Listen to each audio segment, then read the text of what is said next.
It is my pleasure to greet you on this beautiful day and to welcome you to the commencement marking Friends Seminary's 229th graduation.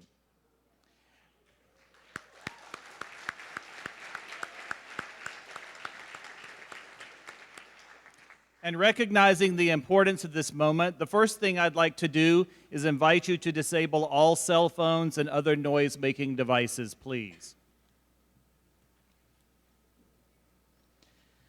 We gather today to celebrate the highly successful class of 2015. Over the course of their time here, they have revealed themselves to be an extraordinary and variously talented group of people. Amongst them are serious athletes, painters, builders of robots, novelists, virtuoso musicians, and some of the most sophisticated and vocal social activists ever to cross the threshold of this Quaker school. Some are committed to public service, and some are interested in business. And because of their training at Friends, I have no doubt they'll find a way to reconcile those two, doing well while also doing good. The commencement of the class of 2015 today will leave our classrooms, our stages, our athletic teams, and the meeting house diminished. But we know this is the cycle of things. It is good and it is right. I admit to more nostalgia than usual this year because 17 of these soon-to-be graduates started their Friends Seminary careers the same year and the same day that I did. Our first day of school was September 9th, 2002, and I still remember bending down and shaking your little hands, wondering who was most unsure about what lay ahead, you or me. Several of you cried when your parents left you behind. Thankfully, I was able to hold it together. Today, I think we can say we've made it.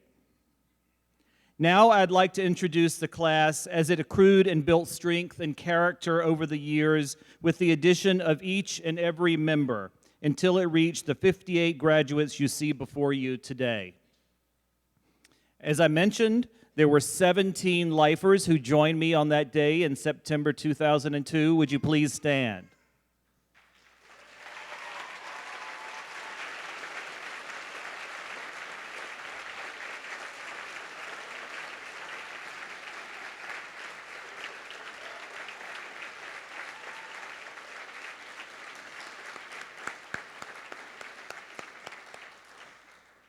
It was a very stable group until 5th grade when one member joined.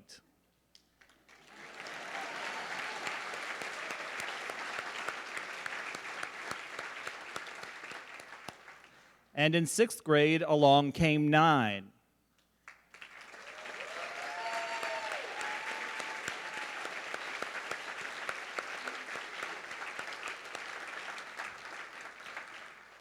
We were lucky for the one addition in 7th grade.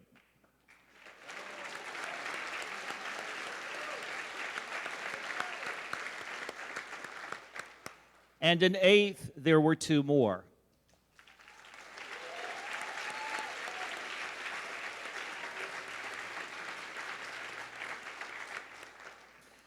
The decks really shifted in 9th grade when 26 class members joined the group.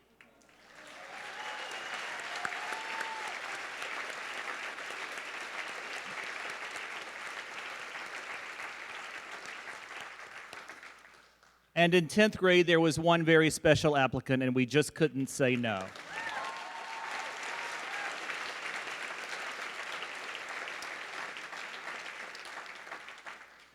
And in 11th grade, there was one very special applicant, and we just couldn't say no again. The class of 2015.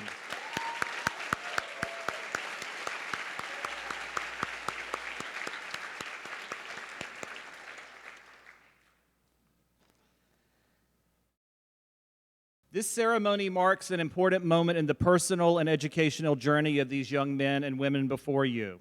They now become, forever, part of the enduring history and legacy of Friends Seminary. From its founding in 1786 and from your first day of kindergarten in 2002, this moment has been anticipated. Both the school and the class of 2015 now step into their respective but forever intertwined futures. We count on you to continue to help your alma mater bring about the world that ought to be. And whether you were here for 13 years or 2, thank you for being friends. It is my pleasure to introduce Magnus Marinek, Chuma Osei, and Julia Rosenbaum.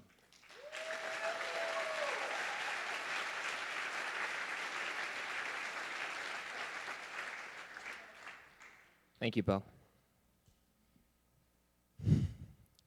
Dear seniors, faculty, friends, and family members, welcome to our graduation. What an exciting moment.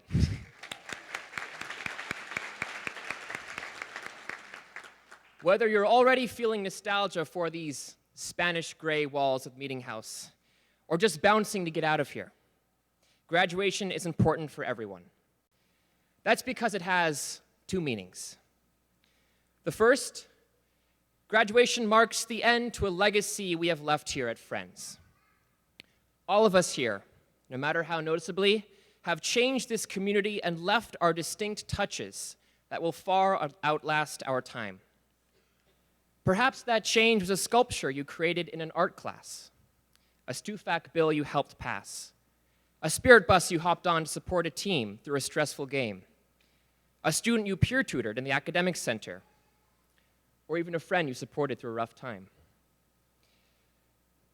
We all have left our marks, and today is a celebration of that. The second, graduation is a beginning. Friends has been but a prologue to all of us in a developing story with many chapters. Yet each of these coming chapters will always be influenced and touched by these first pages and echo the values we have learned here. Perhaps Friends has taught us best to always search for ways to improve ourselves and the communities we belong to. If we turn our sights to the world outside these walls, there is, of course, much that needs improvement.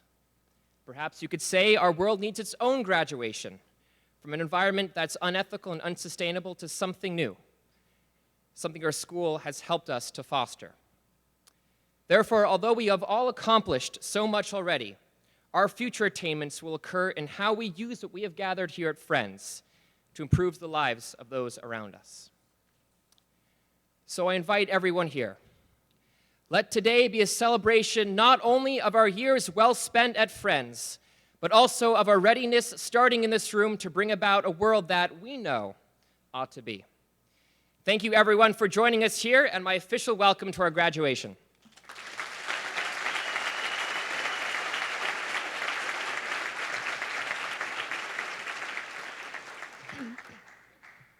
Good evening.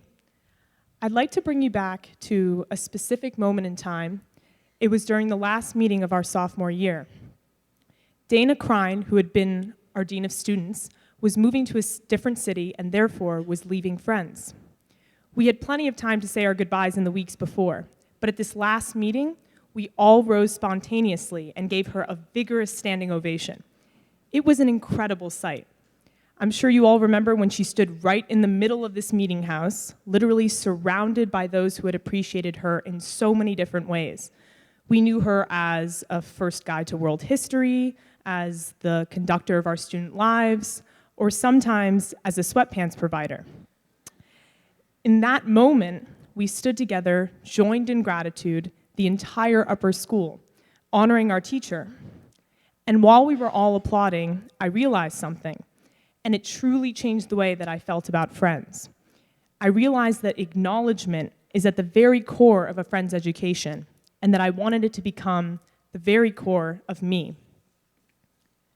We are experts at acknowledgements here at Friends. We have to write them at the end of every assignment. Who helped us, influenced our thoughts, shared their ideas with us. It's not just about having academic integrity or being honest. By taking the time to think about who we needed to acknowledge, we were in fact learning how to consider the thoughts and ideas of others. Whatever aid I received on an assignment would do more than just help me in that one instance. It would become something that I factored into the work that I did thereafter. Parts of me as a student have been entirely reshaped by the points of view and insights of my peers. In our classes, we present arguments next to their counter-arguments and what lies in between. There is rarely a single right interpretation, one monolithic, all-encompassing view. Take such examples as the ending of Song of Solomon, or the reasons Ophelia took her own life in Hamlet, or the meaning of the green light at the end of the dock in Gatsby. When we simulate current events, some of us represent Russia, and most of us Ukraine, some of us Republicans, and most of us Democrats. Obviously, we don't consider every perspective equally, but we acknowledge their presence and allow them to coexist in our learning. And just as we look at every perspective on an issue, our own perspectives are accepted in the classroom as well. We are able to present our voices as additional and valuable viewpoints in any discourse. Our teachers give us this opportunity. They are willing and eager to learn from our opinions as we are theirs. This structure also exists in our meetings for worship. Because of these designated times each week to listen to each other's reflections, there are no anonymous pronouns standing in for the place of people like that girl in my English class or that guy in my math class. We have a deeper and more personal understanding of each other. Let me tell you about someone who I met in 9th grade. Instead of lunch, I would often buy snacks at Duane Reade. Robin, the cashier, became very disconcerted by this. "Why are you buying candy corns?" she pestered me. "Don't you eat lunch at school?" Over time, we had many conversations like this, and I began sharing more and more about my school experiences. About a year ago, in the midst of those stifling college preparatory exams, Robin made a point of stopping me on the L train platform and telling me that she'd seen me each day from a distance, reading a book on the subway, that she was so proud of me for sticking with my education because she had given up on her own. Robin ended by saying this: "Be thankful for your education, for your family who put you there. Be thankful for the teachers who help you learn. Don't stop now. Never stop loving learning." Inspired by these words, I'd like to thank Friends Seminary for teaching me the importance of acknowledgments, those given and received. Thank you to the faculty for your incredible dedication and support. And thank you to my parents and family for your love and encouragement. And finally, thanks to all of you, my classmates. You guys are amazing.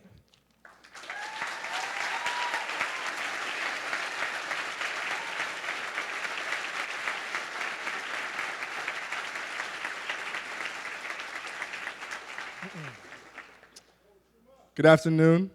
My name is Chuma Osei. When I was younger, I was on the school basketball team because I loved the game. I wasn't very good, but I stayed on.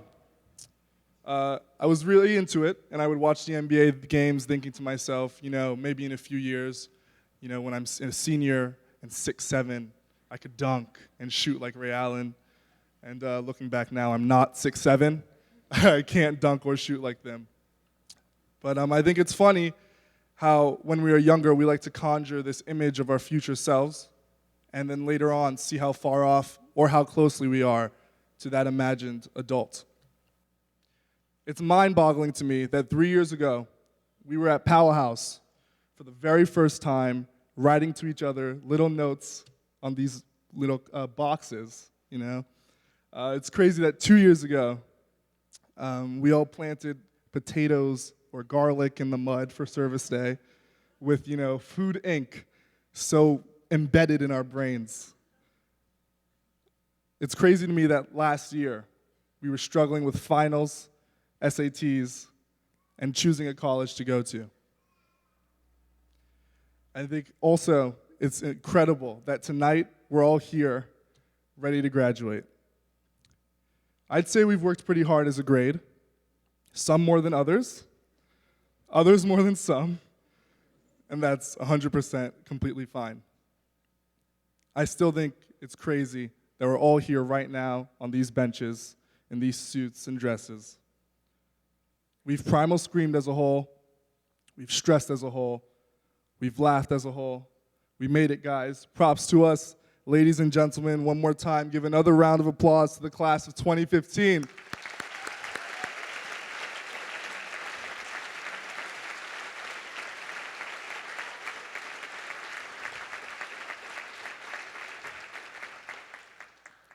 I've been here since the 6th grade, and with that comes a lot of memories. I remember going to the roof for recess in middle school with some nerds. The candy, not you guys. And Larry tells me, if you drop any of those nerds, you have to pick them up and eat them. I was like, okay, whatever. I, being an arrogant, pompous, preteen, smirked and didn't think twice about it, because middle schoolers know everything, and they fear no one. As the bell rings in closing, I run to the door, and I drop all my nerds, the candy, not my friends. And like Larry had threatened, I had to eat them all off the ground. And this is basically my life at Friends. I was always making stupid mistakes and then quickly scrambling to fix them. And you know what? That's okay. That was always okay. Because Friends has always provided me with the time and the space to mess up, to totally ruin everything, and to grow from these mistakes. Since we're talking about mistakes, freshman year was definitely full of them, for I think pretty much all of us. I think we all agree. Everyone dreaded 9th grade. I know I did. That was the year where everyone tried really hard to be liked. We acted very weird in a misguided effort to make friends and establish ourselves in the social order of high school. I like to think of freshman year sort of like Lord of the Flies. It's vicious. Children are savage-like. The odds are definitely against us. And then also there's hormones, which is never, ever good. That's just terrible. Okay. But we ended up coming together, and I created bonds that have supported me to this very day. On a serious note, this school year was especially hard for me. On top of the stress that comes with applying to college and senior year, outside factors seeped into my emotional health and general self-esteem. The unjust murders of Michael Brown, Trayvon Martin, Freddie Gray, Eric Garner, and many other unarmed black men devastated me. How the media continuously referred to them as thugs, and the fact that many of their murderers face absolutely zero repercussions for their actions destroyed me. When I was constantly told by the media that I was worth less than nothing, when I was incessantly seeing people who looked like me murdered, I felt as though there was really nothing I could do to avoid the same fate as many of the other black men in the United States of America. However, every time I walked into this school, I was reminded that I was worth something. My peers reminded me of that. Sorry, hold on.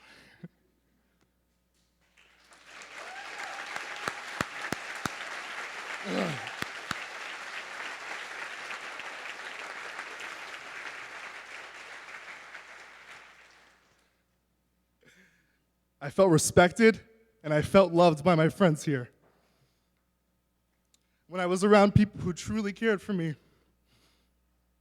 it felt as though I found an escape from some of the prejudice that haunted me outside of the school. My class has always been in support of me, and this is something I appreciate to the utmost degree. When I stood up to speak in a meeting earlier this year about the Freddie Gray case and ended up breaking down in tears like I am now, the reaction from my classmates was something I will cherish forever. Thank you. Now it's not. Many of you came to me immediately after to offer a hug, a tap on the shoulder, basically any verbal or physical exhibition of support and love. My classmates here have been a consistent, everyday source of laughter, love, and support. And for that, I want to thank you all from the bottom of my heart. I'm so proud of every single one of you. And I want to thank, and cannot wait to see how we all will change the world. And as my father always says, who's always been here for me, It is time to dream those dreams. Then man up and woman up to live those dreams. Because a life without dreams is black and white, and the universe flows in technicolor and surround sound. Thank you.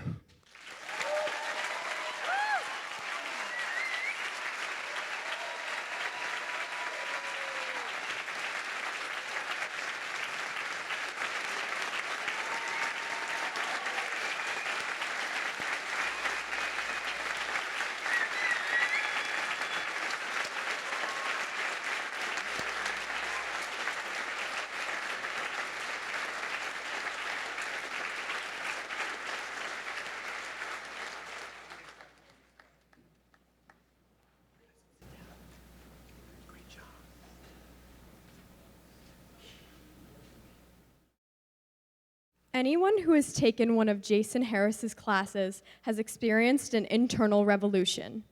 Jason does not let students escape his class without a reflection on their beliefs, the world they live in, and the world that ought to be. Each discussion is filled with questions that push us outside of our comfort zones. Do you think this room is made to support people who are hearing impaired? Or how does our community reinforce the gender binary? After 2 semesters with Jason, I can say quite frankly that my awareness of my own privilege and my consciousness of other people's identities has increased significantly. Jason facilitates an internal revolution within us all. Of the many interesting ideas that Jason has bestowed upon us, one particularly stands out. Knowledge without action is intellectual self-pleasure. Jason pressures us to think about how the discussions we have, whether they are about the text we are reading, music, poetry, or popular culture, can be taken outside of the classroom. We have written letters addressing concerns regarding solitary confinement in New York City prisons. We have taken a trip to a social justice planning session. He has introduced us to poets, changemakers, and spiritual activists. In a world in which inequality runs rampant and many are dehumanized, Jason is at the forefront of making change, encouraging us to join him in the struggle for justice. The Quaker value of seeing the inner light in all people can be a challenge. We may be dedicated to seeing goodness and power in everyone, but our actions may not line up with our truths. During my year with Jason, I've seen his exceptional ability to recognize each individual's inner light. As he starts each class with a group breath, addressing us all as friends, one quickly realizes that Jason embodies the world that ought to be. Friends, please welcome Jason Craig Harris.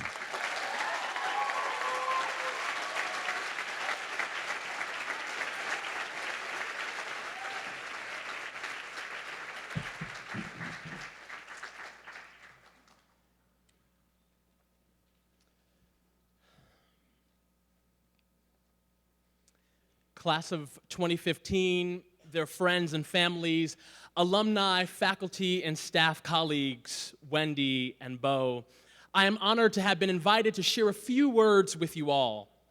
Although I have been at Friends for only 2 years and therefore have not had the privilege of accompanying our soon-to-be graduates for the length of their upper school experience, I have had the daily pleasure of listening to them and of them listening to me. I am grateful that they have elected to listen to me one more time. That listening is integral to this graduation ceremony affords us the opportunity to reflect on listening itself. At first blush, such a focus on listening appears to be counterintuitive. It feels less logical than a speech that is about, well, the power of speaking. One might quite reasonably have expected me to encourage these soon-to-be graduates to go out into the world beyond Friends and speak their truths boldly, exercising their linguistic mastery and oratorical skill in service of humanity. But to focus on the power of listening, to encourage these soon-to-be graduates to listen capaciously, constantly, compassionately, and critically, is not to undermine the value of speaking, but to contextualize and ground it. What is there to say or do if we have not first listened? And what is worth hearing if it has not first been incubated in a soul attuned to the voices and therefore the needs of the world? Listening is how we enter, embrace, and continue the human story. Even here and now, listening speaks to our deepest human needs and desires, to understand and be understood. It is a way of being human and of humanizing each other, and therefore has moral value. On it hinges our best principles: community, equality, justice, and peace. To listen is to call forth the world that ought to be, to embody in embryonic form our highest ideals and best selves. Listening, my friends, is both means and ends. The way we bring that world about, and ultimately what characterizes that world. A world in which status and privilege no longer determine, as they do now, who is heard. A world no longer marred by the refusal to listen to each other and the injustices that such refusal so often engenders. Listening should be our primary disposition toward the world. Listening forms us. How we listen and to whom we listen shape who we become. It is this act of listening that is at the core of a Quaker education, performed at Friends in myriad ways, from advisory to Powell House, from classrooms to meeting for worship, from the Vineyard Theater to this graduation ceremony. Friends Seminary forms students who listen deeply, who value each other's voices, each other's stories, and by extension, the multifaceted world that those voices and stories represent. Listening is what we do and who we are, and for good reason. If, as Quaker tenets teach us, there is that of God in each of us, is listening not a way to apprehend it? When we gather in meeting for worship, we do so in earnest expectation that in the midst of the silence, we will hear in our own soul or in another's voice some kernel of truth that will awaken us. Shouldn't we carry the principles of meeting for worship with us, in us, between us? Shouldn't we make the very basis of our living and relating silence that fosters listening? Shouldn't we approach the broader world in a humble posture of listening, awaiting sounds that may disturb us, challenge us, comfort us, even transform us? In this community, it is not uncommon for us to contemplate in some way or another that transcendent force that connects us all, that draws us out of ourselves. That force, however named, is often imaged as light, as something perceived by sight. Growing up Pentecostal, I've always associated light with sound. The most celebrated holy day in my tradition is the day of Pentecost, in which the Spirit of God is said to have descended like a mighty rushing wind on a group of devotees with tongues of fire, what in the Greek is translated as glossolalia, speaking in languages unknown by the speaker, but not necessarily unknown by the hearer. While I won't parse the particulars of tongue speaking or religious experience more broadly, I think this example is instructive. Here, light is accompanied by sound. This light can be heard. When we listen to one another, we can hear the light in each other's voices and stories. We accept the possibility that the other's words may spark in us self-reflection, self-revelation, and what is more, self-revision. Listening, thus construed, presumes an equality of persons, that each of us has something to give and something to receive. In listening, we acknowledge our shared humanity, what philosopher Judith Butler calls the fundamental condition of human life: vulnerability, reciprocity, interdependence. In listening, we acknowledge that we need each other and each other's truths. We recognize that truth itself is partial, contingent, ever-forming, that none of us has a monopoly on it, but each of us has a piece. Listening in this framework is both gift and responsibility. Clearly, listening is more than mere auditory perception. If we fall into the trap of narrow conceptualization, we may mistake the word for the thing itself, as if hearing is the same as understanding, sound the same as apprehension. On the one hand, such equivalences deny the reality of misunderstanding and misperception, of hearing but not hearing. On the other hand, such equivalences deny the work it takes to understand other stories, as if such understanding is as automatic as neurotransmission. What we are after, I think, is the ability to perceive, engage, and incorporate others' stories. For this reason and others, listening can be difficult. Neither easy nor casual, listening requires discipline, full-bodied commitment, preparation, and mindfulness, the quieting of one's whole being to attend to the voice, story, and light of another. But when we endeavor to listen, we are immediately faced with two dilemmas. To whom do we listen? And at what cost? For so much of modern history, humans have answered the first question with, as few people as possible. Here, my own story is implicated. I was raised in a conservative religious community that produced both the high school and church I attended. Socialized to believe in the myth of heteronormativity, I had been unable to listen to the voices and stories of LGBTQ people, unable even to reject the stifling confines of dominant masculinity. In my youth, LGBTQ persons were only legible to me as religious projects, visible enough only to become objects of fervent proselytization, as if they needed to be saved from themselves. Deep inside, I intuited that something was wrong. I had fallen victim to restrictive listening, listening only to a narrow range of voices and excluding the possibility that anyone outside that range had something to teach me. In listening to so few sources, I became complicit in a system of violence that dehumanized LGBTQ persons. It wasn't until college that I was able and perhaps prepared to expand my auditory horizons. I began listening intently to the voices and stories of LGBTQ persons I met and began hearing the suffering my religious community had inflicted on them. I unraveled at the seams, my religious scaffolding undone. I dumped my heterosexist theologies and embraced sexual diversity as reflective of cosmic beauty. In unlearning my restrictive listening, I became a more expansive listener, realizing that I had neglected so many voices and had therefore perpetuated unjust silencing. Without legitimate cause, I had deemed some people unworthy of my time and recognition. Listening to their light became an act of solidarity, of allyship, subversive yet risky.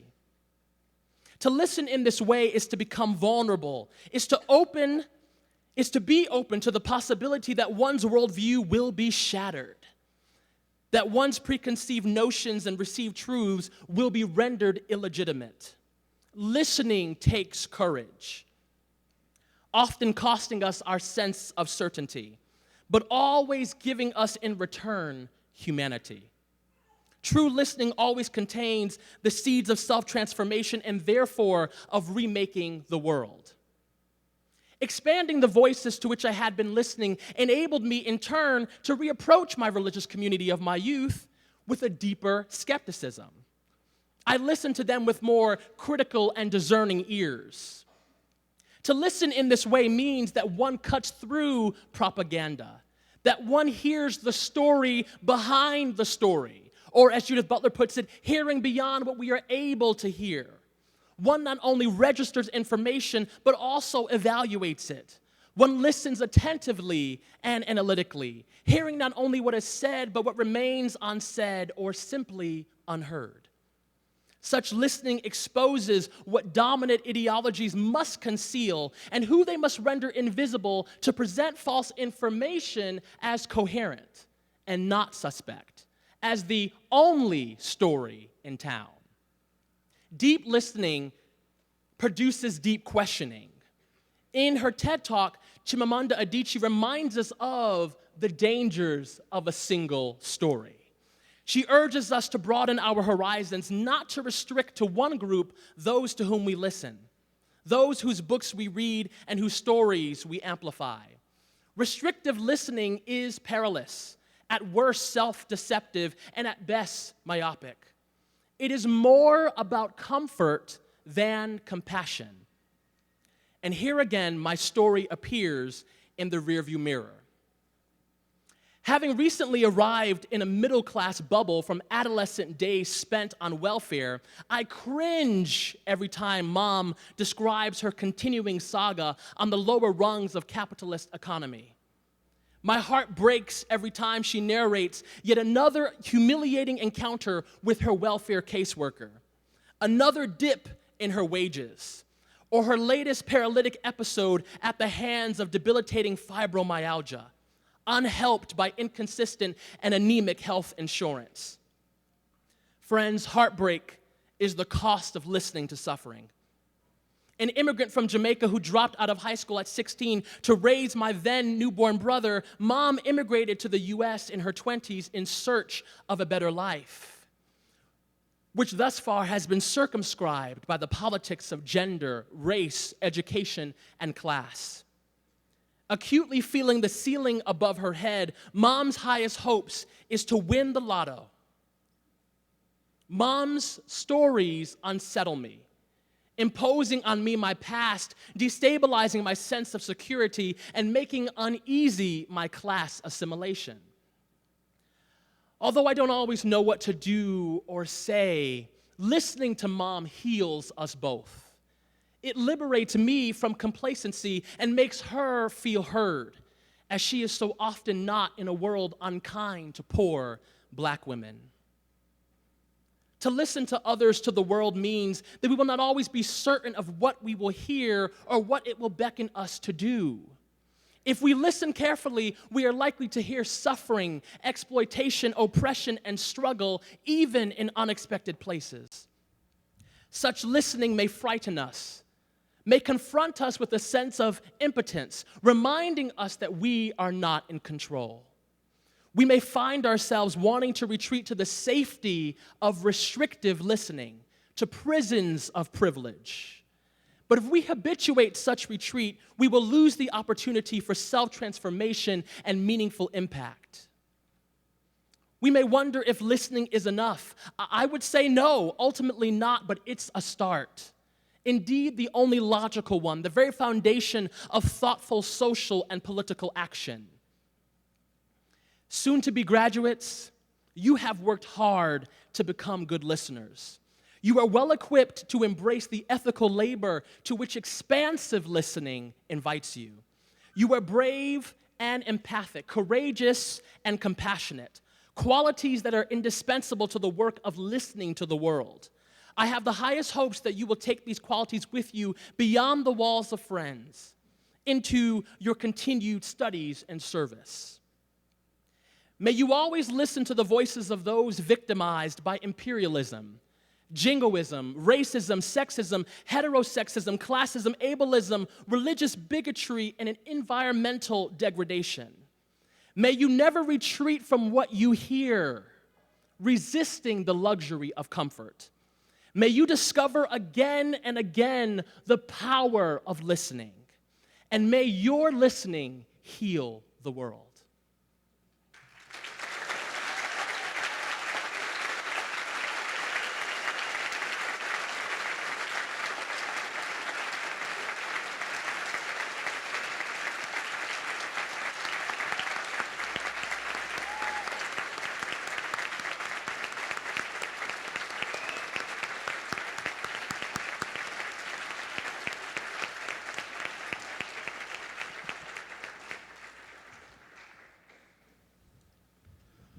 On behalf of Friends Seminary School Committee, I'm very proud to welcome everybody to the 2015 Friends graduation. All family members, friends, administrators, faculty, and of course, students.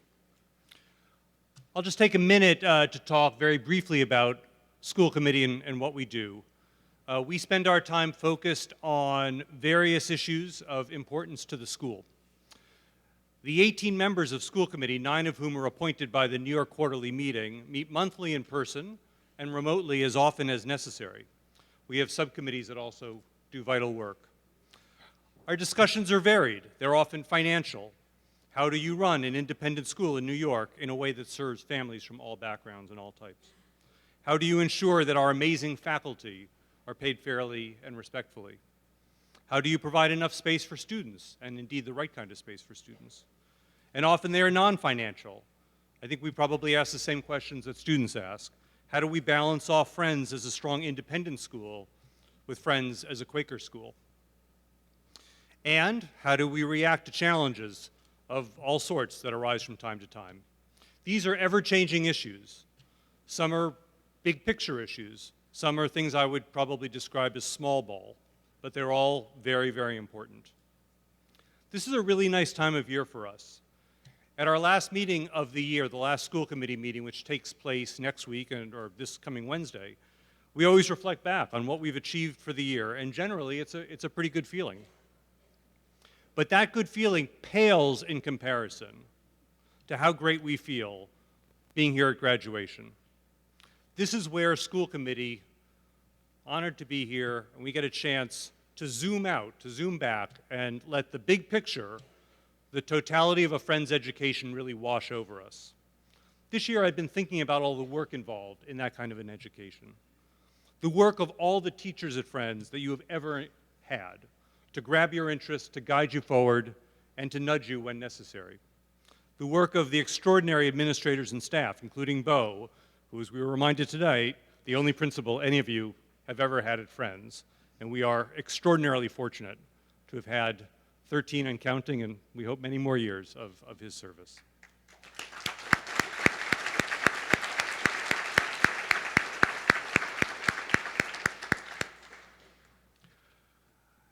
And the work of parents and families who maintain an extraordinary life in the role in the life of the school and our students. But most of all, we salute the hard work of the Friends class of 2015 for spending your time as engaged, focused, kind, and thoughtful members of our community, just as true in kindergarten as in 12th grade. We are truly fortunate to share and have shared our school with you. On behalf of school committee, our warmest congratulations. Our thoughts and hopes follow you as you enter the world as Friends alums. Now I'd like to turn it over to my co-clerk, Elizabeth Enlow, who will introduce the Quaker meeting.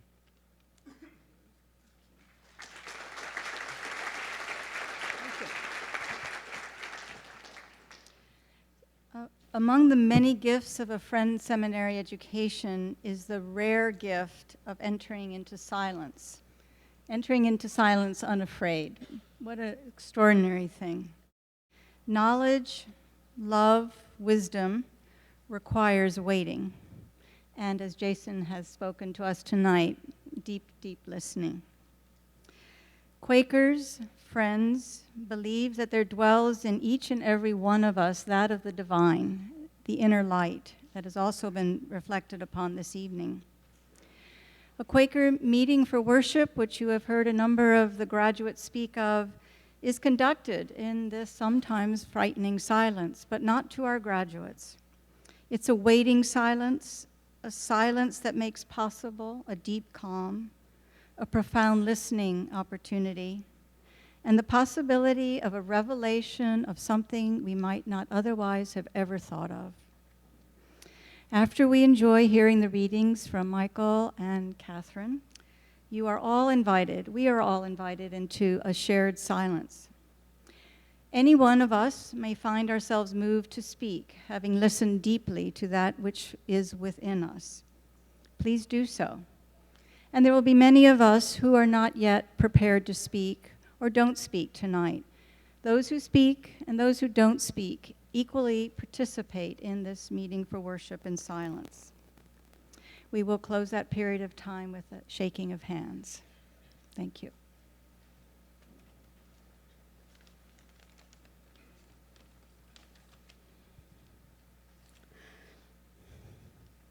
On a tree fallen across the road to hear us talk.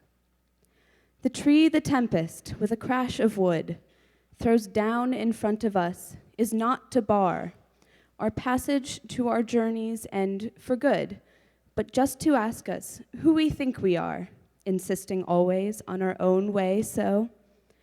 She likes to halt us in our runner tracks and make us get down in a foot of snow, debating what to do without an axe. And yet, she knows obstruction is in vain. We will not be put off the final goal. We have it hidden in us to attain, not though we have to seize earth by the pole. And, tired of aimless circling in one place, steer straight off after something into space.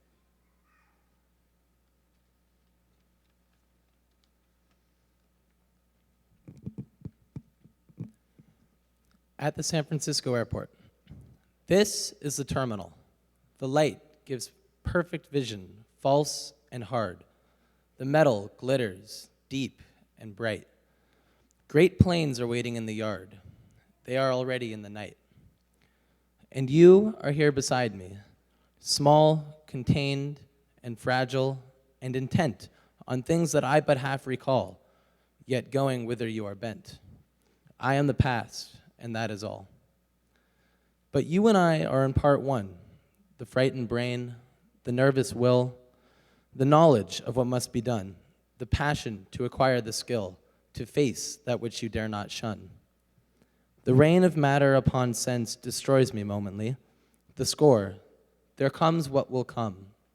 The expense is what one thought and something more, one's being and intelligence. This is the terminal, the break. Beyond this point, on lines of air, you take the way that you must take, and I remain in light and stare, in light and nothing else, awake.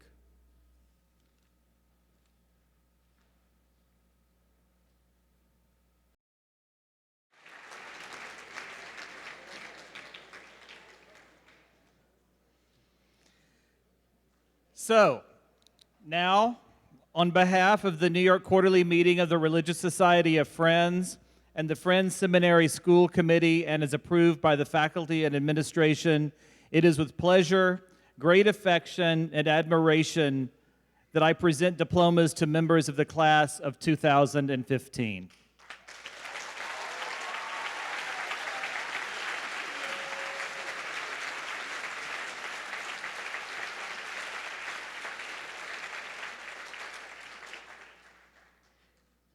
Will the first row rise?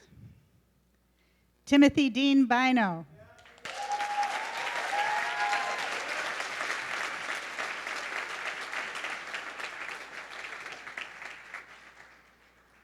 Francis Webster Balkin.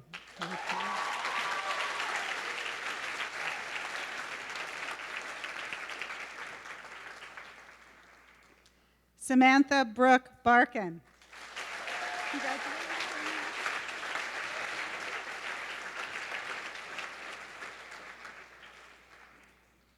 Callum Bale Spence.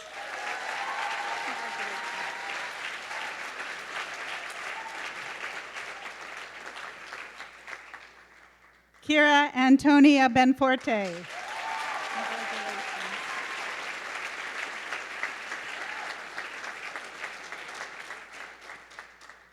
Julian Christian Berard.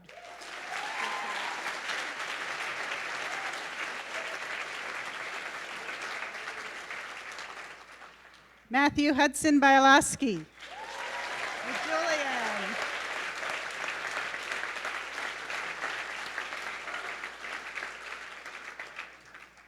Malik Joseph Bunton.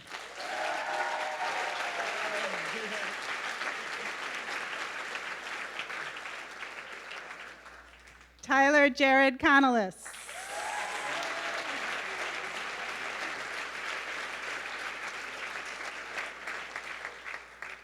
Daniel B. Cooper.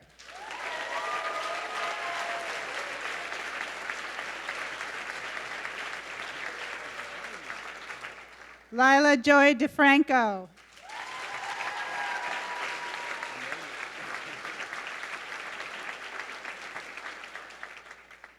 Scout Faith Eisenberg.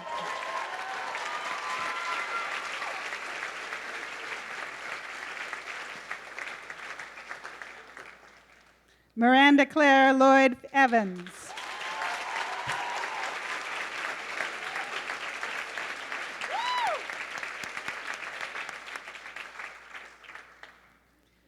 Luke William George Fairbairn.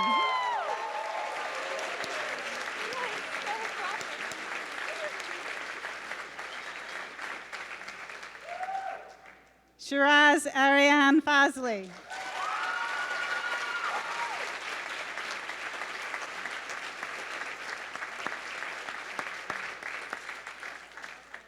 Kira Rachel Felsenfeld.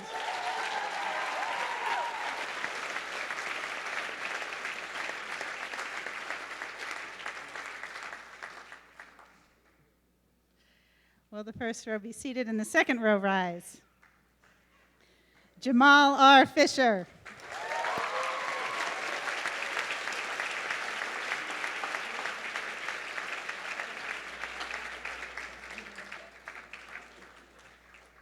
Cyrus Benjamin Glansner.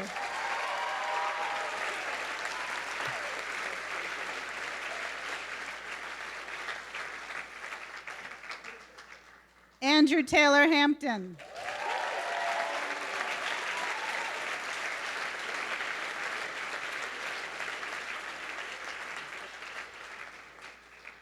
Samuel Cole Harris.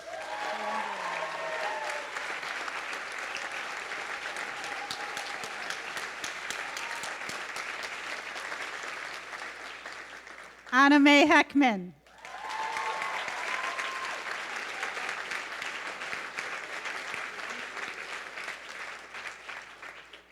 Jessica Huang.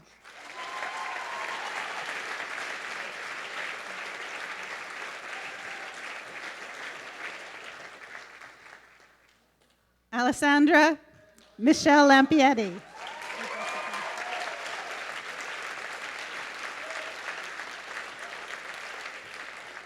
Sinead McLaughlin Larkin.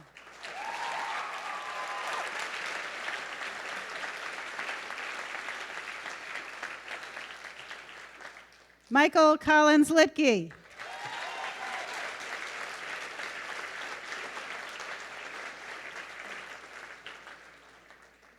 Lauren Samantha Lord.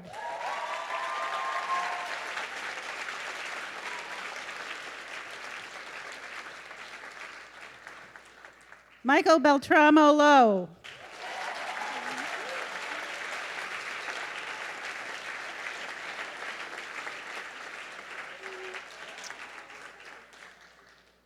Jacob Emmanuel Lowenhertz.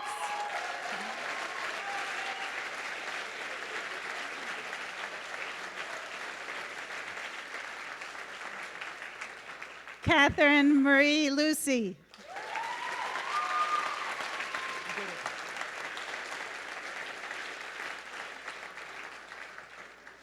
Ian August McGowan.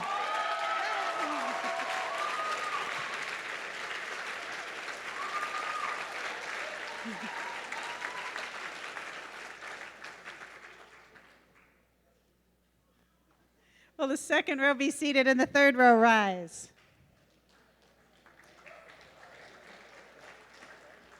Magnus Honore Fokine Marinek.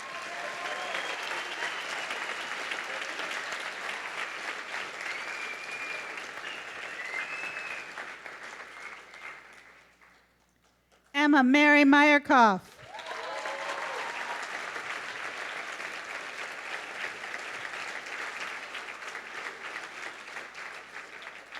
Erica Mills.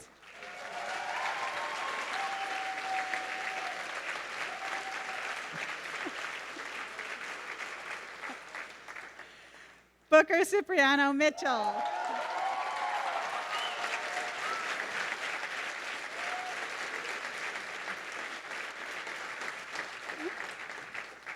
Sophia Patricia Guilfoyle Moody.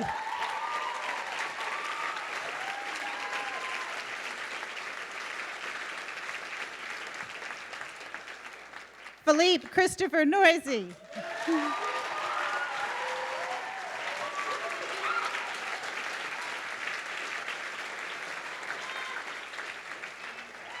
Chuma Hassani Nos Ose.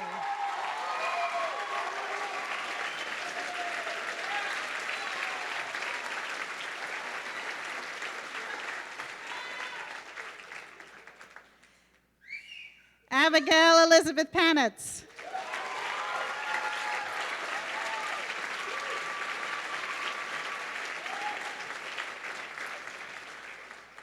Nina Gertrude Jones Patricoff.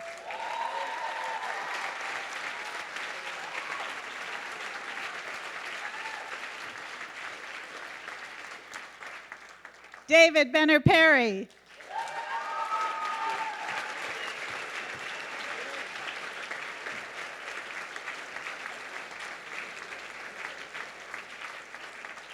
Jonah Fox Phillips.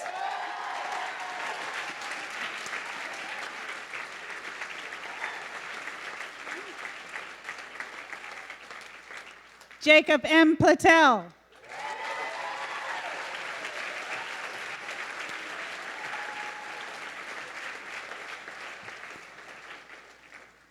Remy Luke Porcella.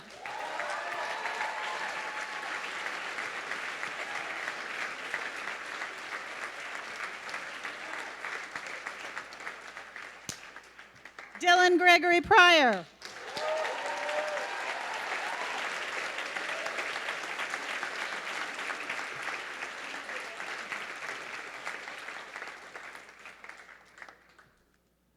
Will the third row be seated and the last row rise?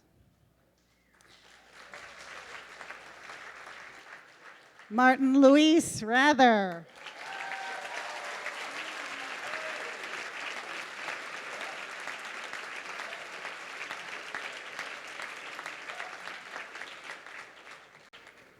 Nicholas Solway Resnikow.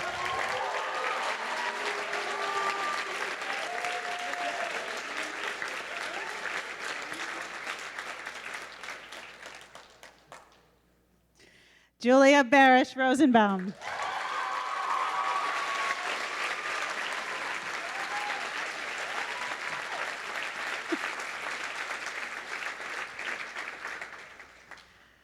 Livia Anne-May Ryan.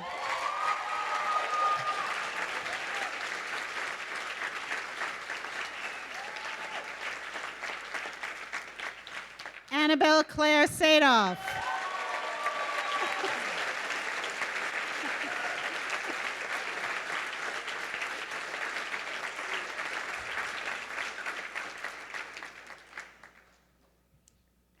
Annie Ruth Levine Sanger.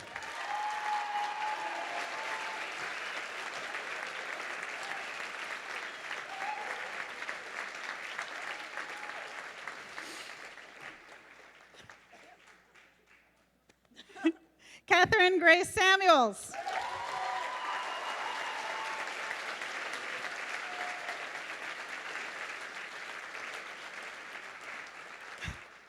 Damian James Standen.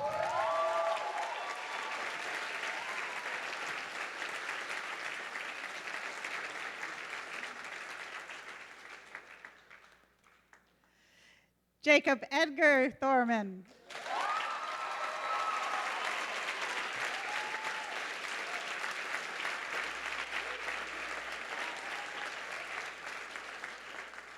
Joseph Wang.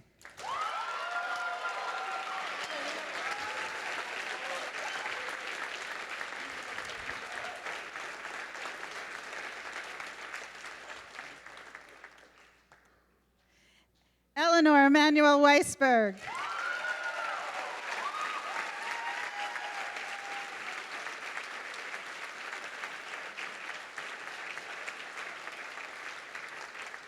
Riley Hall Woolen.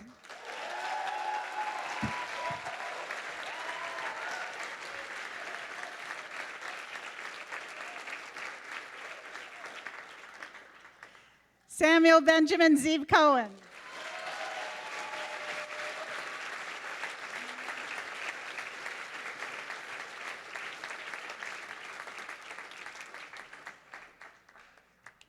Johanna Lois Werner.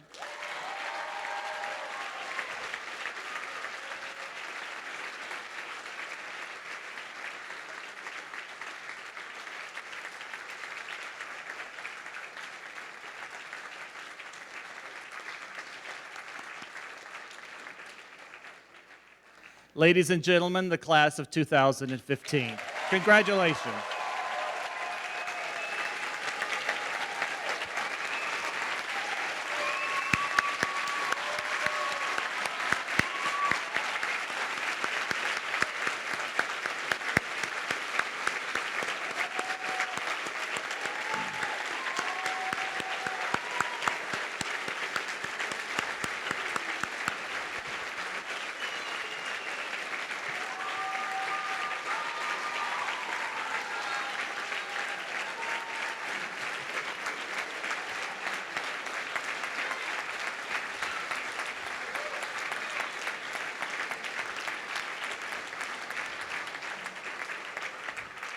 You have a spirited fan base, class of 2015.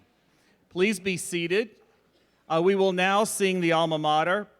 Please note that the graduates, now alum, will sing the second verse with any other alums who happen to be in the audience tonight, and they will then join them for the chorus. Don't be shy up there. After the alma mater, please be seated and remain seated while the graduates and the faculty leave the meeting house. At the conclusion of the ceremony, you are all invited to attend a reception honoring these wonderful graduates.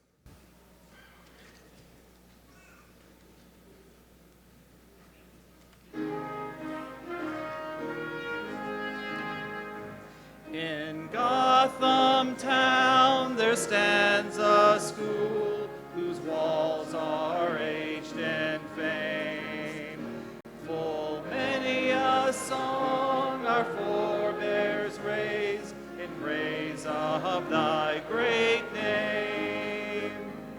Hail, friends, alma mater, we pledge our loyalty. Thy classic halls and ancient walls live in our memory.